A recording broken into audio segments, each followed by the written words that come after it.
Senhor presidente, o dólar hoje à tarde bateu a casa de 5,70. Isso é claramente uma postura de sabotagem contra o Brasil e contra o governo do presidente Lula. Um ataque especulativo contra o real.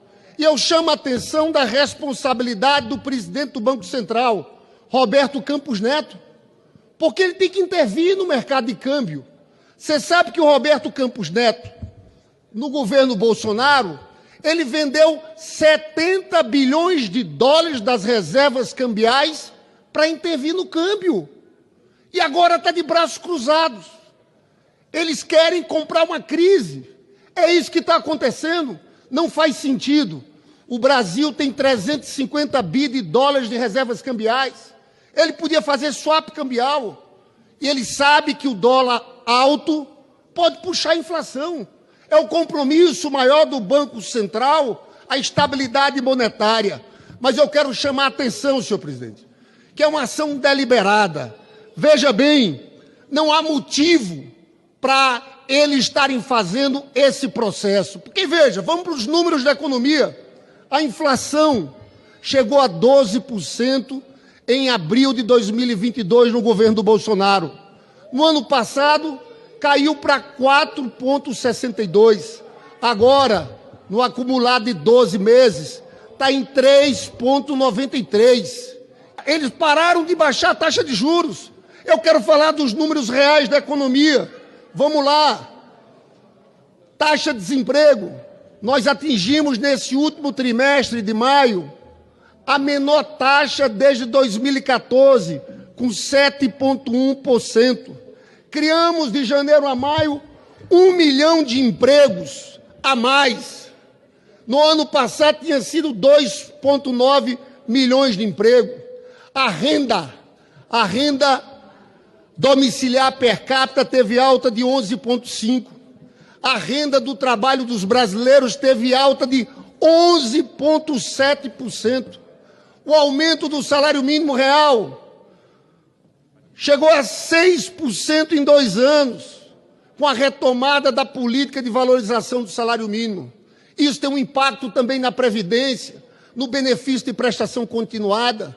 Isso é mais dinheiro na mão daqueles aposentados que recebem um salário mínimo. Teve o aumento da isenção do imposto de renda para quem recebe até 2 salários mínimos, agora é isenção. Isso tudo criou um clima que melhorou a vida do povo. Foi por isso que a renda do trabalho cresceu 11%. Então eles criam essa crise artificial. Agora é porque o Lula está falando.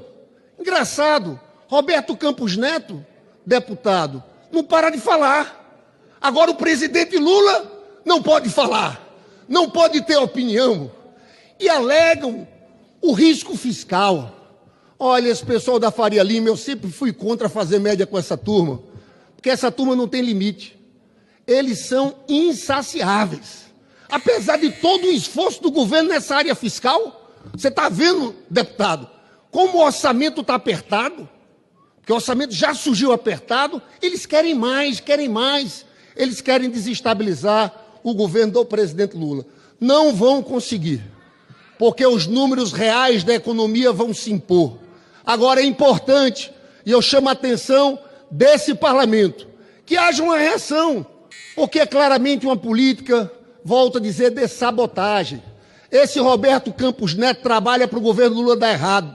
Votou com a camisa da seleção brasileira, você lembra? Antes da eleição, ele assessorou o Bolsonaro, ele fazia pesquisas para a campanha do Bolsonaro. Agora teve recentemente lá naquele converscote com banqueiros, na casa do Tarcísio. Então, o que nós estamos observando, senhor presidente, eu quero trazer o meu apoio aqui às declarações do presidente Lula.